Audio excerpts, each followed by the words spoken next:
Hi friends, നമസ്കാരം. Krishna's story ടൈമിലേക്ക് എല്ലാവർക്കും സ്വാഗതം. ശ്യാമവർണ്ണൻ കഥ കേൾക്കാം. ശ്യാമവർണ്ണൻ വായിച്ചു തുടങ്ങിയത് എല്ലാവരും കേൾക്കുന്നുണ്ടാകുമെന്ന് കരുതട്ടെ. കേൾക്കാത്തവർക്കായി ഡിസ്ക്രിപ്ഷനിൽ ലിങ്ക് കൊടുത്തിട്ടുണ്ട്. കൂടാതെ ഈ ചാനലിലൂടെ വായിച്ച മറ്റു പുസ്തകങ്ങളുടെ ലിങ്കുകളും ഡിസ്ക്രിപ്ഷനിൽ കൊടുത്തിട്ടുണ്ട്. ശ്യാമവർണ്ണൻ എന്ന ഈ പുസ്തകത്തിൻ്റെ രചയിതാവ് ദേവ്ദത്ത് പട്നായക്, മലയാളത്തിലുള്ള വിവർത്തനം ശ്രീലത എസ്, ഓഡിയോ കൃഷ്ണകുമാരി. എല്ലാവർക്കും ഭഗവാന്റെ അനുഗ്രഹാശിസ്സുകൾ ഉണ്ടാകട്ടെ എന്ന് പ്രാർത്ഥിക്കുന്നു. ഇന്നത്തെ ഭാഗത്തിലേക്ക്. ഹരേ കൃഷ്ണ. മദം പൊട്ടിയ ആന. പിറ്റേ ദിവസം രാജകീയ ഗുസ്തി മത്സരത്തിന് തയ്യാറാക്കിയിരുന്ന ഗോദയിൽ വൃന്ദാവനത്തിൽ നിന്ന് വന്ന ഈ ബാലകനെ കാണാമെന്നുള്ള പ്രത്യാശയിൽ ഉത്തേജിതരായി എല്ലാവരും ഒന്നിച്ചുകൂടി. കംസൻ തൻ്റെ സിംഹാസനത്തിൽ പട്ടുകൊണ്ടുള്ള രാജകീയ അലങ്കാര കുടയ്ക്കു കീഴെ ആസനസ്ഥനായിരുന്നു കൊണ്ട് ചുറ്റുപാടുമുള്ള ഗ്രാമങ്ങളിലെ മുഖ്യന്മാരിൽ നിന്ന് സമ്മാനങ്ങൾ ഏറ്റുവാങ്ങി. ഈ മുഖ്യരുടെ കൂട്ടത്തിൽ മറ്റ് അനേകം ഗോപാലകന്മാർക്കൊപ്പം നഗരത്തിലേക്ക് തൻ്റെ പുത്രന്മാരെ അനുഗമിച്ച് കൂടുതൽ നാളത്തേക്ക് വിരഹം താങ്ങാനാവാതെ തൻ്റെ പുത്രന്മാരോട് രാജാവ് എന്തായിരിക്കും ചെയ്യുക എന്നതിൽ ഭയന്ന് എത്തിയ നന്ദനും ഉണ്ടായിരുന്നു. അതിനപ്പുറത്ത് രാജകുടുംബാംഗങ്ങൾക്ക് മാത്രമായി ഉദ്ദേശിച്ചിരുന്ന അലങ്കരിച്ച കൂടാരത്തിൽ വസുദേവനും ദേവകിയും ആസനസ്ഥരായിരുന്നു. നന്ദൻ വസുദേവനെ സന്ദർശിച്ചു. രണ്ടു പിതാക്കന്മാരും ശ്യാമിൻ്റെ കാര്യത്തിൽ ആകാംക്ഷാഭരിതരായിരുന്നു. ഒരു ശംഖുകൊമ്പ് വാദ്യം ഊതി ഗുസ്തിക്കാർ ഗോദയിൽ ഒത്തുകൂടി. ഭയാനകന്മാരായ ചാണൂരനും മുഷ്ടികനും അവരുടെ ഇടയിൽ ഉണ്ടായിരുന്നു. ശ്യാമും ബലരാമനും ഗോദയുടെ സമീപത്തേക്ക് അടുത്തപ്പോഴേക്കും ഭയാനകമായ വലിപ്പമുള്ള ഒരു ആന അവരുടെ വഴി മുടക്കി. രാജകീയ കൊമ്പനാനയായ കുവലയാപീഠം ആയിരുന്നു അത്. അതിൻ്റെ ആനക്കാരന് വൃന്ദാവനത്തിൽ നിന്ന് വന്ന തലേ ദിവസം കംസൻ്റെ അധികാരമേൽക്കോയ്മ വെല്ലുവിളിച്ച ബാലകരെ ആക്രമിക്കാനും കൊന്നുകളയുവാനും ആജ്ഞ നൽകപ്പെട്ടിരുന്നു. ആന ശല്യമുണ്ടാക്കുന്ന വിധത്തിൽ ശ്യാമിനും ബലരാമനും നേർക്ക് നീങ്ങി. രണ്ട് സഹോദരന്മാരും നിർഭയരായി തറയിൽ തന്നെ നിന്നു. ശ്യാം ആനയെ അതിൻ്റെ തുമ്പിക്കൈയിൽ പിടിച്ചു വലിച്ച് അതിനെ അതിൻ്റെ മുട്ടുകളിൽ ഇരുത്തിച്ചു. ബലരാമൻ അപ്പോഴേക്കും അതിൻ്റെ പുറത്ത് ചാടിക്കയറി ആനക്കാരനെ തറയിലേക്ക് തൊഴിച്ചെറിഞ്ഞു. പിന്നീട് അവർ ആനയുടെ വലിയ വെളുത്ത കൊമ്പുകൾ പിഴുതു ഊരിയെടുത്തു. ആനയെയും ആനക്കാരനെയും താറുമാറാക്കി മരണത്തിലേക്ക് നയിക്കുന്നതിനായി അവ ഉപയോഗിച്ചു. രാജകീയ ആനയുടെ ഓരോ കൊമ്പു വീതം ഓരോ കൈയിൽ ഏന്തിക്കൊണ്ട് രക്തം കൊണ്ട് മൂടിയിരുന്ന ഗുസ്തി മൈതാനിയിൽ അവർ ഇരുവരും പ്രവേശിച്ചു. മധുരയിലെ ജനങ്ങൾ ആർപ്പു വിളിച്ചുകൊണ്ട് എഴുന്നേറ്റു നിന്നു. കംസന്റെ ഹൃദയം ഭയം കൊണ്ട് വിറച്ചു.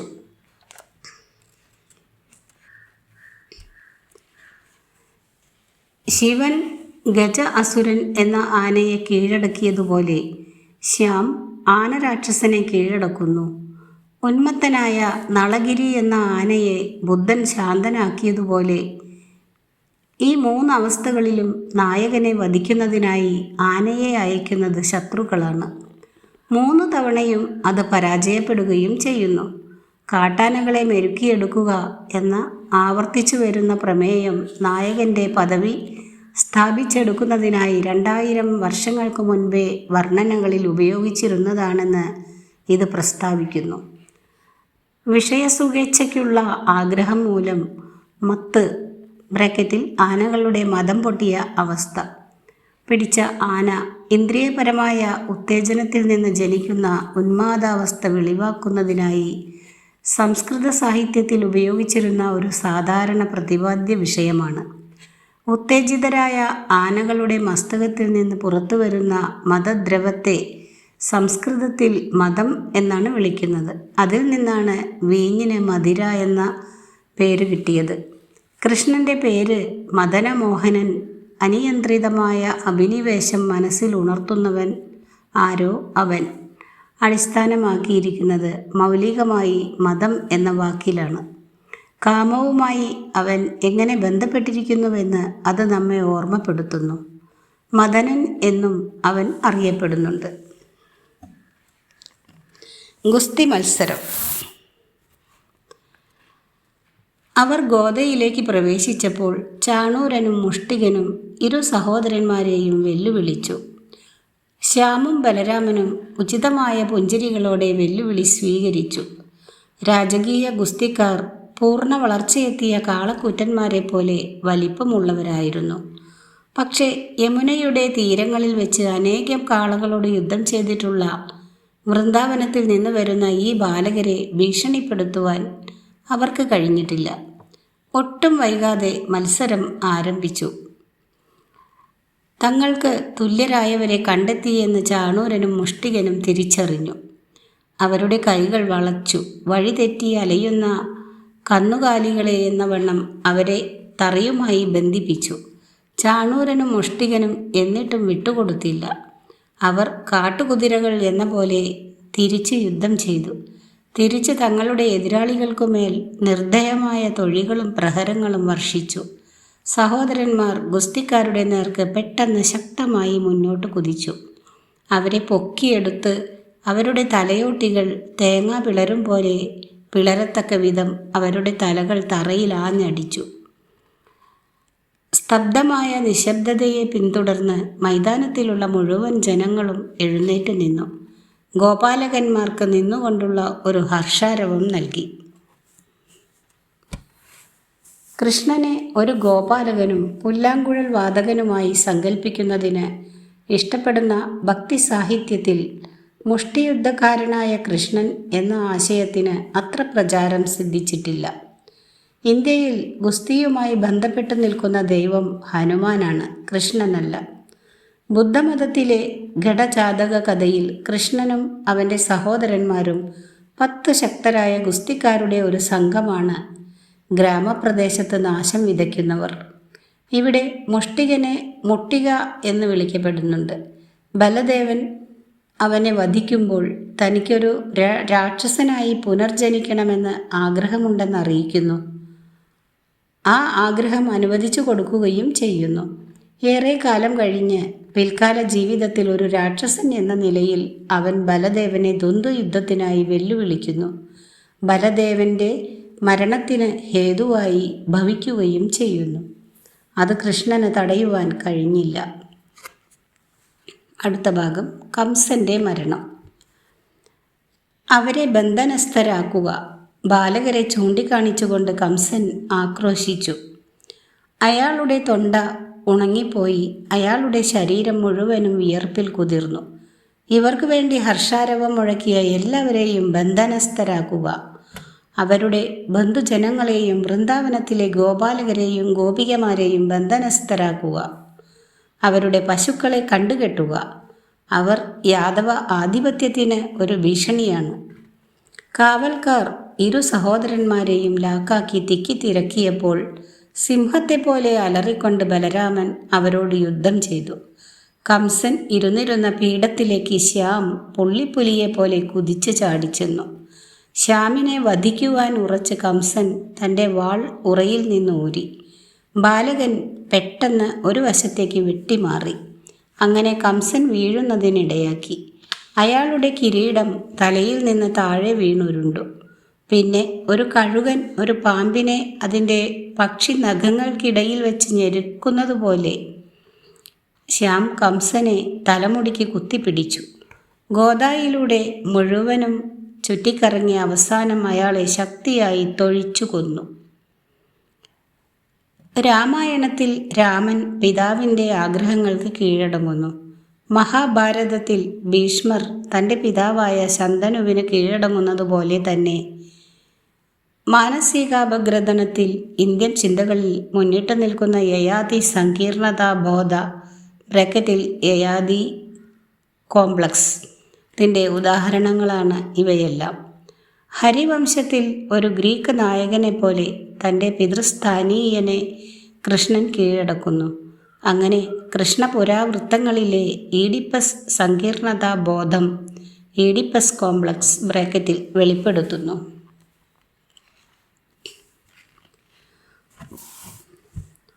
ഒഡീഷയിലും മഹാരാഷ്ട്രയിലും നിന്നുള്ള നാടോടിപ്പാട്ടുകളിൽ കൃഷ്ണനെ തൻ്റെ അമ്മാവനെയും ബ്രാക്കറ്റിൽ കംസൻ, അമ്മായിയെയും പൂതന ബ്രാക്കറ്റിൽ നിഗ്രഹിച്ചവൻ എന്നാണ് പറയുന്നത്. ഇത് നിന്ദാസ്തുതിയുടെ ഭാഗമാണ്. ദൈവത്തെ അധിക്ഷേപിക്കുന്ന പ്രവൃത്തി അതേസമയത്ത് തന്നെ അവനോടുള്ള ബഹുമാനവും സ്നേഹവും കാണിക്കുകയും ചെയ്യുന്നു. മിക്കവാറുമുള്ള കൃഷ്ണകഥാ പുനരാഖ്യാനങ്ങളിൽ കംസനെ വധിക്കുന്നത് വർണ്ണനയുടെ പരമകാഷ്ഠ അടയാളപ്പെടുത്തുന്നു. ഹരിവംശത്തിൽ ഇതേ തുടർന്ന് ജരാസന്ധൻ, നരകൻ, ബാണൻ എന്നിവരുടെ വധങ്ങളുടെ കഥകളും പറയുന്നുണ്ട്. പാണ്ഡവന്മാരും കൗരവന്മാരും തമ്മിലുള്ള യുദ്ധത്തിൽ കൃഷ്ണൻ്റെ പങ്ക് വേറിട്ടും അശുഭസൂചകമായും കണക്കാക്കുന്നു. അടുത്ത ഭാഗം ഗോപാലകന്മാരല്ല പിന്നെയോ യോദ്ധാക്കളാണ്. ബാലകന്മാർ ഒരു സ്വേച്ഛാധിപതിയെ വധിച്ചു, നഗരത്തെ വിമോചിപ്പിച്ചു. തങ്ങളുടെ മുന്നിൽ കുറച്ചു മുൻപേ അരങ്ങേറിയ അക്രമത്തിന് സാക്ഷ്യം വഹിച്ച മധുരയിലെ ജനങ്ങൾ ആർത്തു വിളിച്ചു. ശ്യാമിൻ്റെ പുകഴ്ത്തലുകളും അനുഗ്രഹങ്ങളും വർഷിക്കുന്നതിനായി അവർ ശ്യാമിൻ്റെ നേർക്ക് തിക്കിത്തിരക്കി ചെന്നു. ഇവർ ഗോപാലകർ അല്ല, വസുദേവൻ പ്രഖ്യാപിച്ചു. ഗോപാലകരെ പോലെ അല്ലെങ്കിൽ ഗോപാലകരായി തന്നെ വളർത്തപ്പെട്ടവരാണ്. തങ്ങളുടെ യാഥാർത്ഥ്യങ്ങൾ കംസനിൽ നിന്ന് രഹസ്യമായി സൂക്ഷിക്കുന്നതിനായി ചെയ്തതാണ്. പക്ഷേ അവർ എൻ്റെ പുത്രന്മാരാണ്. അവർക്ക് അവകാശപ്പെട്ട വീട്ടിലേക്ക് മടങ്ങിയെത്തിയിരിക്കുന്നു. ഇത് ശരിയാണോ? ശ്യാം ചോദിച്ചു. നന്ദൻ തലയാട്ടി. അയാളുടെ മുഖഭാവം സന്തോഷകരമായിരുന്നില്ല. തൻ്റെ പുത്രനെ നഷ്ടപ്പെടുമെന്ന ചിന്തയിൽ അയാളുടെ ഹൃദയം പൊട്ടിത്തകരുകയായിരുന്നു. പക്ഷേ അപ്പോൾ ശ്യാം അഭിപ്രായപ്പെട്ടു, എനിക്ക് 2 പിതാക്കന്മാരുണ്ടോ? 2 മാതാക്കളും? എങ്ങനെയാണ് ശ്യാം ഒഴിവാക്കുന്നതിനു പകരം ഉൾപ്പെടുത്തിയിരിക്കുന്നതെന്ന് തിരിച്ചറിഞ്ഞ നന്ദൻ്റെ മുഖം പുഞ്ചിരിയിൽ വിടർന്നു. ശ്യാം ഒരേ സമയം നന്ദകിഷോറും ശൗരഗോത്രത്തിൻ്റെ ശൗരിയുമാണ്. യശോദ നന്ദനനും ഒപ്പം തന്നെ ദേവകി നന്ദനനുമാണ്. ഒരു ഗ്രാമത്തിൽ ഗോപാലകനായിട്ടുള്ള കൃഷ്ണൻ്റെ ബാല്യകാലത്തിൻ്റെ അവസാനം ഇത് അടയാളപ്പെടുത്തുന്നു. നഗരങ്ങളിൽ രാജാക്കന്മാർക്കൊപ്പമുള്ള യൗവനാവസ്ഥയുടെ ആരംഭവും. ഭക്തിപാരമ്പര്യ കാലത്തിനു മുൻപുള്ള നായക പരിവേഷമുള്ള ബ്രാക്കറ്റിൽ വീരൻ അഥവാ രൗദ്രഭാവമുള്ള ബ്രാക്കറ്റിൽ രുദ്ര കൃഷ്ണനേക്കാൾ ഭക്തിപാരമ്പര്യ കാലത്തുള്ള കൃഷ്ണൻ കൂടുതലും രതിജന്യമായ ബ്രാക്കറ്റിൽ ശൃംഗാരം, അനുരാഗപൂർണമായ ബ്രാക്കറ്റിൽ മാധുര്യം, പ്രിയമുള്ള ബ്രാക്കറ്റിൽ പ്രേമം, പിതൃനിർവിശേഷമായ ബ്രാക്കറ്റിൽ വാത്സല്യം വികാരങ്ങൾ സ്മരണയിൽ ഉണർത്തുന്ന ചങ്ങാതിയാണ് ബ്രാക്കറ്റിൽ സഖ. അടുത്ത ഭാഗം 9. വിദ്യാർത്ഥി. വ്യാസൻ ശുഖനോട് പറഞ്ഞു, എല്ലാം അറിയാവുന്നവനായ ശ്യാമും ഗോപാലകനെ ഒരു രാഷ്ട്രീയ മാംസകൻ എന്ന നിലയിലേക്ക് സ്ഫുടം ചെയ്തെടുക്കുന്നതിനായി വിദ്യാലയത്തിൽ ചേർന്നു. സംസ്കാരമില്ലായ്മയെ മെരുക്കുകയും ഗ്രാമീണതയെ ഇല്ലായ്മ ചെയ്യുന്നതും സംബന്ധിച്ചാണ് സ്ഫുടം ചെയ്തെടുക്കലെന്ന് അവർ പറഞ്ഞു. അത് തന്മയീഭാവം വർദ്ധിപ്പിക്കുന്നത് സംബന്ധിച്ചാണെന്ന് ശ്യാം പറഞ്ഞു.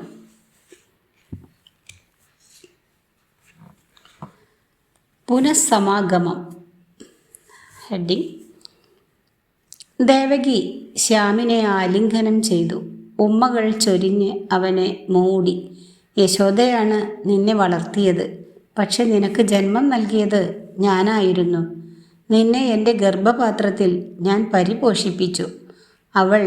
അവളുടെ പാൽ നൽകി നിന്നെ പരിപോഷിപ്പിച്ചു. ആരാണ് തൻ്റെ ശരിയായ അമ്മ എന്നതിൽ താൻ എല്ലായ്പ്പോഴും പീഡിപ്പിക്കപ്പെടുമെന്ന് ശ്യാം തിരിച്ചറിഞ്ഞു. അവന് ജന്മം നൽകിയ പെറ്റമ്മയാണോ അതോ അവനെ വളർത്തിയ പോറ്റമ്മയാണോ എന്നതിൽ എന്താണ് കൂടുതൽ പ്രാമുഖ്യമുള്ളത്? യോദ്ധാക്കളുടെ കുടുംബത്തിലുള്ള തൻ്റെ ജനനമോ അതോ ഗോപാലകരുടെ ഇടയിലുള്ള തൻ്റെ വളർത്തപ്പെടലോ? ദേവകി പിന്നെ സുഭദ്രയെ ശ്യാമിനും ബലരാമനും പരിചയപ്പെടുത്തി കൊടുത്തു. ഇവൾ നിങ്ങളുടെ സഹോദരിയാണ്, അവൾ പറഞ്ഞു. അവരുടെ കണ്ണുകൾ തമ്മിലുടക്കി. പുരാതനമായ ഓർമ്മകൾ വീണ്ടും തലപൊക്കി. ലോകത്തെയും ഞാൻ നിദ്രയിലായിരിക്കുമ്പോൾ തന്നെയും പരിപാലിക്കുന്ന യോഗനിദ്രയാണ് അവൾ. താൻ ഉണർന്നിരിക്കുമ്പോൾ പരിപാലിക്കപ്പെടേണ്ടവളായ യോഗമായയാണ് അവൾ. സുഭദ്ര യോഗമായ തന്നെയാണോ, അതിനാൽ യശോദയുടെ മകളാണോ എന്നതും കൃഷ്ണന് ശേഷം പിറന്ന ദേവകിയോ രോഹിണിയോ ഗർഭം ധരിച്ചവളാണോ എന്നതും കഥകൾ വ്യക്തമാക്കുന്നില്ല. CE 2-ാം നൂറ്റാണ്ടിൽ നിലനിന്നിരുന്ന മധുരയിൽ നിന്നുള്ള കുഷാന വിഗ്രഹങ്ങളിൽ ദൈവങ്ങളുടെ ഒരു ത്രയം തന്നെയുണ്ട്. ഒരു ദേവിയുടെ ഇരുവശങ്ങളിലുമായി 2 ദൈവങ്ങൾ. അതേപോലെയുള്ള വിഗ്രഹങ്ങൾ 9-ാം നൂറ്റാണ്ടിൽ മധ്യപ്രദേശിലുള്ള ഇറ്റ, മഹാരാഷ്ട്രയിലുള്ള എല്ലോറ എന്നിവിടങ്ങളിൽ കണ്ടെത്തിയിട്ടുണ്ട്. 6-ാം നൂറ്റാണ്ടിലെ ബൃഹത് സംഹിതയിൽ വിവരണങ്ങൾ കണ്ടെത്തിയിട്ടുണ്ട്. ഇവ വൃഷ്ണി സഹോദരങ്ങളുടെ ത്രയം എന്നറിയപ്പെടുന്നു. ഇടത്തുനിന്ന് വലത്തേക്ക് ബലരാമൻ, സുഭദ്ര, കൃഷ്ണൻ എന്നിവരെ പ്രതിനിധാനം ചെയ്യുകയും ചെയ്യുന്നു. സുഭദ്ര ഇവിടെ യോഗമായ, നിദ്ര, ഏകനാംശ. ഭൂമിയിൽ കൃഷ്ണന്റെ ജനനം ഉറപ്പാക്കുന്ന വൃന്ദാവനത്തിൽ മഹാരസങ്ങൾ അവതരിപ്പിക്കുന്നതിന് കൃഷ്ണനെ പ്രാപ്തനാക്കുന്ന ദേവിയാണ്. ഹരിവംശപ്രകാരം അവൾ അവൻ്റെ ശക്തിയാണ്, അവൻ്റെ മാതാവാണ്, അവനോടൊപ്പം സഹവസിക്കുന്നവളും അവൻ്റെ സഹോദരിയുമാണ്. അതുപോലെയുള്ള ആരാധന ഇപ്പോഴും തുടർന്നു വരുന്ന ഒരു ത്രയം ഒഡീഷയിലെ പുരിയിലാണ്. CE 5-ാം നൂറ്റാണ്ടിനു മുൻപുള്ള കളിക്കോട്ടൈ, ചിലപ്പതികാരം എന്നീ തമിഴ് സംഘം സാഹിത്യത്തിൽ അതേപോലെയുള്ള ഒരു ത്രയത്തെപ്പറ്റി പറയുന്നുണ്ട്. അതിൽ സ്ത്രീ പിന്നൈ ആണ് കൃഷ്ണൻ്റെ ഭാര്യ. 7-ാം നൂറ്റാണ്ടിൽ വിഷ്ണു ധർമ്മോത്തര പുരാണത്തിൽ സ്ത്രീയെ യശോദയുമായിട്ടാണ് ബന്ധപ്പെടുത്തിയിരിക്കുന്നത്. ജൈനമത പുരാണേതിഹാസങ്ങളിൽ കംസൻ ദേവകിയുടെ ആദ്യജാതയായ മകളെ വധിക്കുന്നില്ല, പക്ഷേ അവളുടെ മൂക്ക് തകർക്കുന്നുണ്ട്. അങ്ങനെ അവൾ എന്നും കന്യകയായി തന്നെ കഴിഞ്ഞുകൂടുന്നതിനായി തൻ്റെ ഭരണത്തിന് ഒരു ഭീഷണിയായി തീരുമെന്ന വിധത്തിലുള്ള ഒരു പുരുഷനെ അവൾ വിവാഹം ചെയ്യരുത് എന്ന ഉദ്ദേശത്തോടെ അവൾ ഏകനാസ എന്ന് വിളിക്കപ്പെടുന്നു. ഏകനാസ കണ്ണാടിയിൽ നോക്കി സ്വയം പ്രശംസിക്കുന്നത് കണ്ട ബലരാമൻ്റെ മക്കൾ അവളെ കളിയാക്കിയതിനെ തുടർന്ന് അവൾ ഒരു ജൈന സന്യാസിനിയായി തീരുന്നു. വനത്തിൽ ചില നായാട്ടുകാർ അവൾ ധ്യാനിക്കുന്നത് കണ്ടു. അവളുടെ സൗന്ദര്യത്തിൽ സ്തബ്ധരായ അവൾ ദേവിയാണെന്ന തീരുമാനത്തിലെത്തുന്നു. അവർ അവൾക്ക് പഴങ്ങളും പൂക്കളും നിവേദ്യമായി അർപ്പിക്കുന്നു. അവർ പോയി കുറച്ചു സമയം കഴിഞ്ഞ് ഏകനാസ ഒരു സിംഹത്താൽ ആക്രമിക്കപ്പെടുകയും വധിക്കപ്പെടുകയും ചെയ്യുന്നു. പക്ഷേ തൻ്റെ ശരീരത്തിനോടുള്ള എല്ലാ ബന്ധങ്ങളും അതിജീവിച്ചിരുന്നതിനാൽ അവൾ സിംഹത്തിൻ്റെ ആക്രമണം സമസുഖാസുഖ ബുദ്ധിയായി സഹിച്ചു. നായാട്ടുകാർ മടങ്ങി വന്നപ്പോൾ സന്യാസിനി ഇരുന്നിരുന്ന സ്ഥലത്ത് രക്തം കാണുന്നു. ദേവിക്ക് തങ്ങൾ നിവേദിച്ച് നൽകിയ പഴങ്ങളെക്കാളും പൂക്കളെക്കാളും പ്രിയം മാംസവും രക്തവുമാണെന്ന് അവൾ കാണിച്ചു തരികയാണെന്നും തെറ്റിദ്ധരിക്കുന്നു. അങ്ങനെയാണ് സിംഹത്തിൻ്റെ പുറത്തു കയറി സഞ്ചരിക്കുന്ന ദുർഗയ്ക്ക് രക്തബലി നിവേദിക്കുന്ന രീതി നിലവിൽ വന്നത്. ഒഡീഷയിലെ ഹിന്ദു ജഗന്നാഥ ക്ഷേത്രത്തിൽ സുഭദ്രയെ പലപ്പോഴും പരന്ന മൂക്കുള്ളവൾ എന്നാണ് വിശേഷിപ്പിക്കാറുള്ളത് എന്നത് അർത്ഥഗർഭമാണ്. സാന്ദീപനി എന്ന അധ്യാപകൻ. അടുത്ത ഭാഗം. ശ്യാം ഒരു ഗോപാലകനായി വളർത്തപ്പെട്ടിരുന്നതിനാൽ ഒരു യാദവ കുലീനൻ്റെ പുത്രൻ എന്ന നിലയ്ക്കുള്ള ഔപചാരികമായ വിദ്യാഭ്യാസം അവനൊരിക്കലും ലഭിച്ചിരുന്നില്ല. അവൻ്റേത് ഒരു ഗ്രാമീണൻ്റെ എല്ലാ ദിവസങ്ങളും തൻ്റെ പശുക്കളെ പരിപാലിക്കുന്നതിനായി ചെലവഴിച്ചിരുന്ന ഒരു ഗോപാലകൻ്റെ അപരിഷ്കൃത രീതികൾ ആയിരുന്നു. ശ്യാം അവൻ്റെ പെരുമാറ്റ രീതികളിൽ കൂടുതൽ പരിഷ്കൃതനാവേണ്ടതുണ്ട്.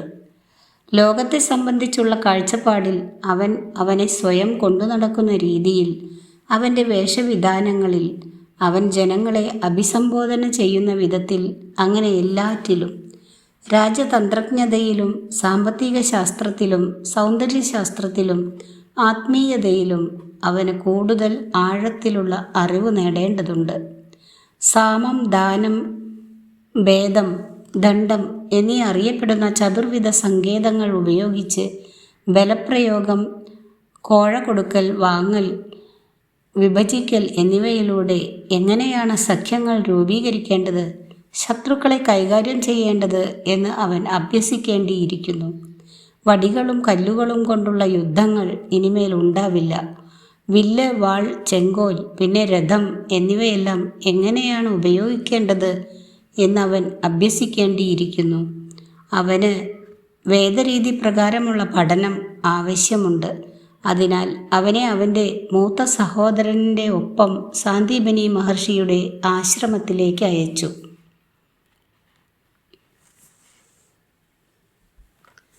സാന്ദീപനി എന്നതിൻ്റെ അർത്ഥം ജ്ഞാനപ്രകാശം ബ്രാക്കറ്റിൽ ദീപാനി, പൂർത്തീകരിക്കുന്നവൻ ബ്രാക്കറ്റിൽ സാമ, ആരോ അവൻ എന്നത്രേ. മധ്യപ്രദേശത്തിലെ ഉജ്ജയിനിയിൽ ഗോമതി കുണ്ഡ് എന്നറിയപ്പെടുന്ന കുളത്തിൻ്റെ അടുത്തായിട്ടാണ് അദ്ദേഹത്തിൻ്റെ ആശ്രമം സ്ഥിതി ചെയ്തതെന്ന് തിരിച്ചറിഞ്ഞിട്ടുണ്ട്. വേദങ്ങളുടെ ലോകം, കാട്, നാട്ടിൻപുറം, ഗ്രാമം ബ്രാക്കറ്റിൽ വലിയ പട്ടണം ബ്രാക്കറ്റിൽ നഗരം എന്നിവ തമ്മിൽ നിരന്തരം വിവേചനം നടത്തുന്നുണ്ട്. അടുത്ത ഭാഗം യജ്ഞം. ഋഷിമാരെ രാക്ഷസന്മാരിൽ നിന്നും വേർതിരിക്കുന്നത് എന്താണെന്നുള്ള വേദങ്ങളുടെ ലോകത്തിൻ്റെ കേന്ദ്ര സിദ്ധാന്ത തത്വങ്ങൾ സാന്ദീപനി വെളിപ്പെടുത്തി. അത് യജ്ഞമാണ്. മൃഗങ്ങൾ ആഹാരം ബലാത്കാരമായി കരസ്ഥമാക്കുന്നു. ആളുകളും തങ്ങൾക്കുള്ളത് ബലാത്കാരേണ കരസ്ഥമാക്കുമ്പോൾ അവർ രാക്ഷസന്മാരാകുന്നു. പക്ഷേ അവർ വിഭവങ്ങൾ പരസ്പരം കൈമാറ്റം ചെയ്യുമ്പോൾ അവർ ഋഷിമാരുടെ പാത അനുഗമിക്കുന്നു. കാരണം അപ്പോൾ ഓരോരുത്തരും മറ്റുള്ളവരുടെ ആവശ്യങ്ങൾ മനസ്സിലാക്കുന്നു. അവരവരുടേത് മാത്രമല്ല, എന്തെങ്കിലും ഇങ്ങോട്ട് ലഭിക്കുന്നതിനു വേണ്ടി നിങ്ങൾ ആദ്യമായി എന്തെങ്കിലും നൽകുമ്പോൾ നിങ്ങൾ ഒരു ഉദാരമതിയായ യജമാനനാണ്. നിങ്ങൾ അങ്ങോട്ടെന്തെങ്കിലും നൽകുന്നതിന് മുൻപായി ഇങ്ങോട്ടെന്തെങ്കിലും ആവശ്യപ്പെടുന്നുവെങ്കിൽ നിങ്ങൾ ദേവതയാണ്. കുട്ടികൾ എന്ന നിലയ്ക്ക് നിങ്ങൾക്ക് ദേവതമാർ ആകാം. പക്ഷേ വളർന്നു വരിക എന്നതിൻ്റെ അർത്ഥം യജമാനനാകുക എന്നതാണ്. യാതൊന്നും തിരികെ പ്രതീക്ഷിക്കാതെ അങ്ങോട്ട് നൽകുന്നതിന് നിങ്ങൾക്ക് കഴിയുന്നത് എപ്പോഴാണോ അപ്പോൾ നിങ്ങൾ ഏറ്റവും മഹാനായ യജമാനൻ ആയിത്തീരുന്നു. ശ്യാം തൻ്റെ അമ്മയെയും അച്ഛനെയും കുറിച്ച് ഓർമ്മിച്ചു.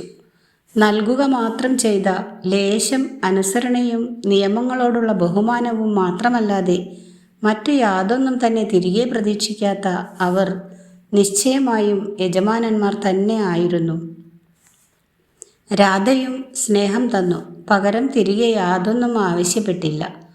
താൻ തൻ്റെ പുല്ലാങ്കുഴലുമായി ഗോപികമാരെ വനത്തിലേക്ക് ക്ഷണിച്ചപ്പോൾ ഒരു യജമാനനായിരുന്നുവോ? താൻ അവർക്ക് സന്തോഷം പകർന്നു നൽകിയോ? താൻ തിരികെ എന്തെങ്കിലും പ്രതീക്ഷിച്ചിരുന്നുവോ? പിന്നെ അവൻ കംസൻ മധുരയിലേക്ക് ഒരു യജമാനൻ എന്നതുപോലെ തന്നെ ക്ഷണിച്ചതിനെക്കുറിച്ച് ഓർമ്മിച്ചു. പക്ഷേ അത് തന്നെ ഉപദ്രവമേൽപ്പിക്കുന്നതിന് വേണ്ടി മാത്രമായിരുന്നുവല്ലോ. സാന്ദീപനി പറഞ്ഞു, എല്ലാവർക്കും സ്വയം ആഹാരവും സുരക്ഷിതത്വവും കണ്ടെത്താൻ കഴിയുന്ന വിധത്തിലുള്ള ഒരു ആവാസ വ്യവസ്ഥ സൃഷ്ടിക്കുന്നവനാരോ അവനാണ് ഒരു നല്ല രാജാവ്. ഓരോരുത്തരും യജമാനനായി തീരുന്നതിന് ഒരു നല്ല രാജാവ് സഹായിക്കുന്നു. നമ്മൾ സ്വയം ആഹാരം കഴിക്കുന്നതിന് മുൻപ് മറ്റുള്ളവരെ ആദ്യം ആഹാരം കഴിപ്പിക്കുക. നിങ്ങൾ മഹാന്മാരായ യജമാനന്മാർ ആയിത്തീരട്ടെ. നിങ്ങൾക്ക് ചുറ്റുമുള്ളവരെ, കുടുംബത്തെ, സുഹൃത്തുക്കളെ, ബന്ധുക്കളെ, അപരിചിതരെ, പക്ഷികളെയും മൃഗങ്ങളെയും പോലും, ദൈവങ്ങളെയും ആത്മാക്കളെയും പൂർവികരെയും പ്രേതാത്മാക്കളെയും നിങ്ങൾ എപ്പോഴും പരിപോഷിപ്പിക്കുമാറാകട്ടെ. ശ്യാം ചോദിച്ചു, ആഹാരം ഒരു രൂപകമാണ്, അല്ലേ? അതെ, നമുക്ക് ആഹാരം ആവശ്യമാണ്. പക്ഷേ നമ്മൾ സുരക്ഷിതത്വവും പ്രാമാണികത്വവും അർത്ഥവും കൂടി ആഗ്രഹിക്കുന്നില്ലേ? ഐശ്വര്യസമൃദ്ധിയായ ലക്ഷ്മിയെ നമ്മൾ കാക്ഷിക്കുന്നു. പക്ഷേ അധികാരമായ ദുർഗയ്ക്ക് വേണ്ടിയും നമ്മൾ അത്യാർത്തി കാണിക്കുന്നു. അറിവായ സരസ്വതിയെയും നമ്മൾ കാക്ഷിക്കുന്നു. തൻ്റെ വിദ്യാർത്ഥിയുടെ വാക്കുകൾ കേട്ട് സാന്ദീപനിക്ക് മതിപ്പ് തോന്നി. ശ്യാം അതിലും വളരെ കൂടുതൽ കണ്ടു, വളരെ കൂടുതൽ കേട്ടു, വളരെ കൂടുതൽ അനുഭവിച്ചു. തന്നെ ഒരു മെച്ചപ്പെട്ട അധ്യാപകനാക്കിയ ഒരു വിദ്യാർത്ഥിയെ തനിക്ക് നൽകിയതിൽ അദ്ദേഹം യാദവരോട് നന്ദി പറഞ്ഞു. വേദകാല ചിന്തകളുടെ ഒരു ആധാരശിലയാണ് യജ്ഞം. അതിൽ പരസ്പര വിനിമയം ഉൾപ്പെട്ടിരിക്കുന്നു. എന്തെങ്കിലും ആനുകൂല്യം അങ്ങോട്ട് ആവശ്യപ്പെടുന്നതിനു മുൻപായി ദൈവങ്ങളെ ധ്യാനിച്ച് അവർക്ക് ആഹാരം നൽകി അവരെ സന്തോഷിപ്പിക്കുന്നു. പക്ഷേ അവയ്ക്ക് ഫലം ലഭിക്കുമെന്ന് യാതൊരു ഉറപ്പും ഇല്ല. അബ്രഹാമിക മതങ്ങളുടെ ആധാരശിലകളായ കരാറിൽ നിന്നും യജ്ഞം വിഭിന്നമാണ്. കരാർ എന്നത് സ്വീകരിക്കലും കൊടുക്കലും സംബന്ധിച്ചുള്ളതാണ്. യജ്ഞം സ്വീകരിക്കൽ മാത്രം സംബന്ധിച്ചുള്ളതാണ്. ഒരാൾ ഒരു കരാറിൽ തിരികെ കൊടുക്കാം എന്ന് സമ്മതിക്കുന്നു. യജ്ഞത്തിൽ അങ്ങനെയുള്ള ഉടമ്പടിയൊന്നുമില്ല. പക്ഷെ കടങ്ങൾ സംബന്ധിച്ച് ഒരു പറയപ്പെടാത്ത ധാർമ്മിക ബാധ്യതയുണ്ട്. കടം തിരികെ കൊടുക്കുന്നത് ധർമ്മമാണ്. കടങ്ങളിൽ നിന്ന് സ്വാതന്ത്ര്യം നേടുന്നത് മോക്ഷമാണ്. വിഷ്ണുവിനെയാണ് എല്ലാ കൈമാറ്റങ്ങളെയും പ്രതിനിധീകരിക്കുന്ന യജ്ഞപുരുഷനായി തിരിച്ചറിയപ്പെടുന്നത്.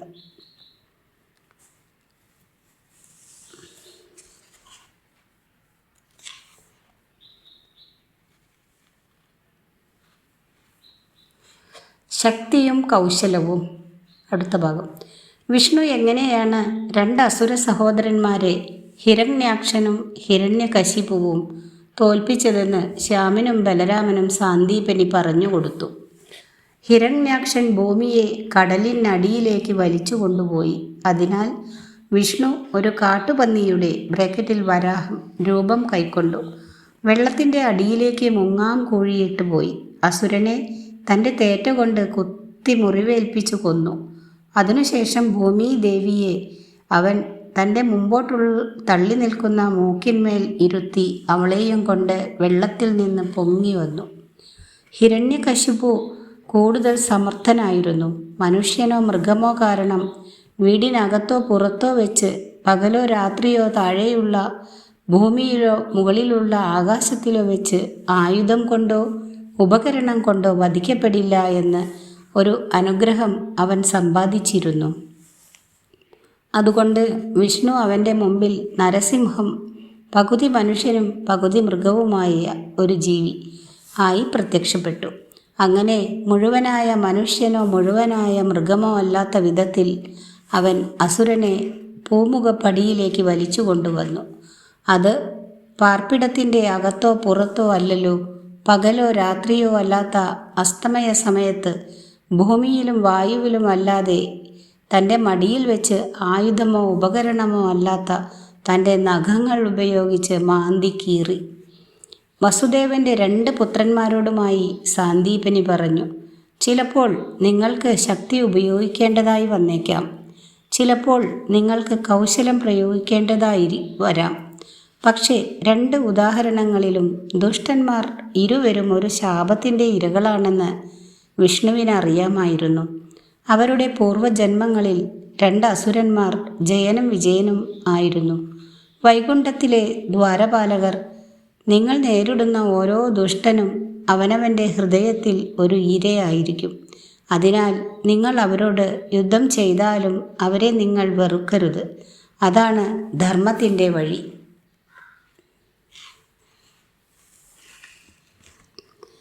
വരാഹത്തിനും നരസിംഹത്തിനും സമർപ്പിച്ചിട്ടുള്ള ക്ഷേത്രങ്ങൾ ആന്ധ്രയുടെയും ഒഡീഷയുടെയും തീരപ്രദേശങ്ങളിൽ ഇപ്പോഴും വളരെ പ്രചാരമുള്ളവയാണ്. രാജത്വത്തിൻ്റെ അടയാളങ്ങളായി ഹിന്ദു രാജാക്കന്മാർ അവയെ സംരക്ഷിച്ചു വന്നു. നരസിംഹം 2 അവസ്ഥകൾക്കിടയിലുള്ള ഒരു ജീവിയാണ്. രണ്ട് വിഭാഗങ്ങളുടെ ഇടയിൽ വഴുതി കളിക്കുന്ന ഒരുവൻ. അതിരുകൾ മനുഷ്യനിർമ്മിതമാണ്. പ്രകൃതിയിൽ അങ്ങനെ ഒന്ന് നിലവിലില്ല എന്ന് കാണിച്ചു തരുന്നു. പ്രകൃതി ദ്രവരൂപത്തിലുള്ളതാണ്, ഇളക്കമില്ലാത്തത് അല്ല. കൃഷ്ണനാൽ വരാഹത്തിൻ്റെയും നരസിംഹത്തിൻ്റെയും ഒരു സംയുക്തമാണ്. അവൻ ശക്തിയും ദ്രവാവസ്ഥയും ഒരേപോലെ പ്രദർശിപ്പിക്കുന്നുണ്ട്. കൂടുതൽ പ്രധാനമായും അവൻ അവൻ്റെ ശക്തിയും കൗശലവും മറ്റൊരാളുടെ പ്രയോജനത്തിനു വേണ്ടിയാണ് ഉപയോഗിക്കുന്നത്. ഒരു മനുഷ്യ ജീവിശക്തിയും കൗശലവും തൻ്റെ സ്വന്തം നിലനിൽപ്പിനും വേണ്ടി മാത്രം ഉപയോഗിക്കുമ്പോൾ അവൻ ഒരു മൃഗത്തിൽ നിന്നും ഒട്ടും വ്യത്യസ്തനല്ല. ഇതോടുകൂടി ഈ ഭാഗം അവസാനിച്ചിരിക്കുന്നു. അടുത്ത ദിവസം പൂച്ചയും കുരങ്ങും എന്ന ഭാഗം കേൾപ്പിക്കാം. കഥ ഇഷ്ടപ്പെട്ടാൽ എല്ലാവരും ഒന്ന് ലൈക്ക് ചെയ്യുക. സബ്സ്ക്രൈബ് ചെയ്യാത്തവരെല്ലാം ഒന്ന് സബ്സ്ക്രൈബ് കൂടി ചെയ്യുക. ഷെയർ ചെയ്യുക പ്രിയപ്പെട്ടവർക്കായി. Thank you.